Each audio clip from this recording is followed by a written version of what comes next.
ফজরের নামাজের পর একটি দোয়া 100 বার পড়লে গুপ্ত ধন পাবেন। এই গুপ্ত ধন আল্লাহ পাক রব্বুল আলামিন আপনাকে দান করবেন। আল্লাহ তাআলা সম্পদের মালিক। যদি সম্পদ পেতে চান, আপনি যদি সম্পদশালী হতে চান, হালালভাবে ধনী হতে চান, অবশ্যই 5 ওয়াক্ত নামাজ মাস্ট বি পড়বেন।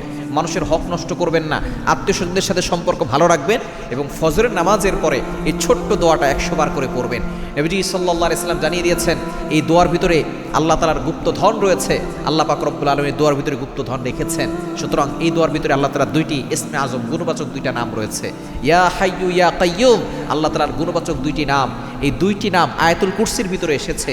এজন্য আয়াতুল কুরসি শ্রেষ্ঠ হয়েছে, কারণ আয়াতুল কুরসির ভিতরে আল্লাহ তাআলার পরিচয় রয়েছে, আল্লাহর গুণবাচক এই দুইটি নাম ইসমে আজম রয়েছে। 3 নম্বর পারার 1 নম্বর পৃষ্ঠার 8, 9, 10, 11, 12 নম্বর লাইন, সূরা বাকারা 255 নম্বর আয়াতে আল্লাহু লা ইলাহা ইল্লা হুয়াল হাইয়ুল কাইয়ুম।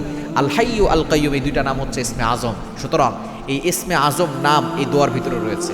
আপনি ফজর নামাজের পরে 100 বার পড়বেন, ইয়া হাইয়ু ইয়া কাইয়ুম বিরহমাতিকা আস্তাগীথ লা ইলাহা ইল্লা আনতা, ইয়া হাইয়ু ইয়া কাইয়ুম বিরহমাতিকা আস্তাগীথ লা ইলাহা ইল্লা আনতা। এই ছোট্ট দোয়াটা যদি আপনি পড়তে পারেন 100 বার, আল্লাহর কাছে দোয়া করলে আল্লাহ তাআলা আপনাকে গুপ্ত ধন দান করবেন, সম্মান দান করবেন, সম্পদ দান করবেন, ইজ্জত দান করবেন।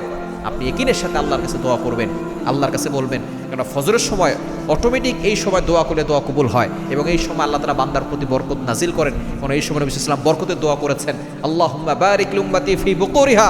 নবী সাল্লাল্লাহু আলাইহি ওয়াসাল্লাম দোয়া করেছেন, আল্লাহ আমার উম্মতের সকালটা বরকতময় করে দাও। আল্লাহ তাআলা সেই দোয়া কবুল করেছেন। সুতরাং ফজরের সময় এই দোয়া করতে কখনো ভুল করবেন।